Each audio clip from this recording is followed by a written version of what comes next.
లేవియాకాండం 1వ అధ్యాయం.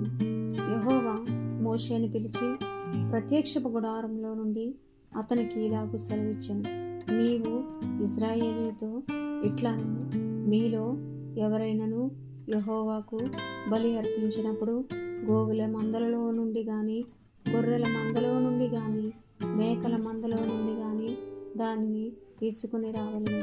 అతడు దహన బలి రూపముగా అర్పించినది గోవులలోని దైన ఎడల నిర్దోషమైన మగదానిని తీసుకుని రావలెను. తాను యెహోవా సన్నిధిని అంగీకరింపబడినట్లు ప్రత్యక్షపు గుడారము యొక్క ద్వారమునకు దానిని తీసుకుని రావలెను. అతడు దహన బలిగా అర్పించు పశువు తల మీద తన చేయి నుంచవలెను.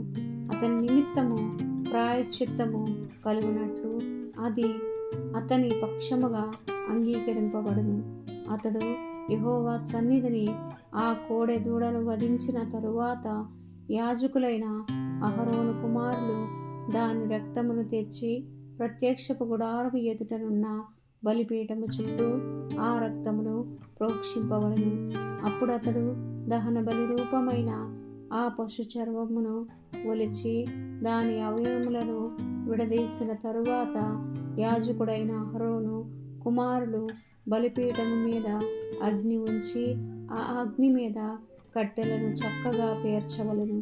అప్పుడు యాజకులైన అహరోను కుమారులు ఆ అవయవములను, తలను, క్రొవ్వును బలిపీఠము మీదనున్న అగ్ని మీది కట్టెలపైని చక్కగా పేర్చవలెను.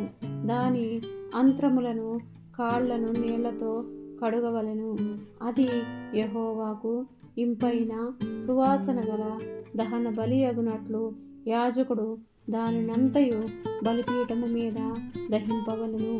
దహన బలిగా అతడు అర్పించినది గొర్రెల యొక్క గాని, మేకల యొక్క గాని మందలోనిదైన ఎడల అది నిర్దోషమైన మగదాన్ని తీసుకొని వచ్చి బలిపీఠపు ఉత్తర దిక్కున యెహోవా సన్నిధిని దానిని వధింపవలెను. యాజకులకు అహరోను కుమారులు బలిపీఠము చుట్టూ దాని రక్తమును ప్రోక్షింపవలెను. దాని అవయవములను, దాని తలను, క్రొవ్వును విడదీసిన తరువాత యాజకుడు బలిపీఠము మీదనున్న అగ్ని మీది కట్టెలపైని చక్కగా పేర్చవలెను. దాని అంత్రములను, కాళ్లను నీళ్లతో కడుగవలెను. అప్పుడు యాజకుడు దాన్నంతయు తెచ్చి బలిపీఠము మీద దాన్ని దహింపవలెను. అది దహన బలి, అనగా యెహోవాకు ఇంపైన సువాసన గల హోమము. అతడు యెహోవాకు దహన బలిగా అర్పించినది పక్షి జాతిలోనిదైన ఎడల తెల్ల గువ్వలలో నుండి గాని, పావురపు పిల్లలలో నుండి గాని తేవలెను. యాజకుడు బలిపీఠము దగ్గరకు దాన్ని తీసుకొని వచ్చి దాని తలను త్రుంచి బలిపీఠము మీద దాన్ని దహింపవలెను.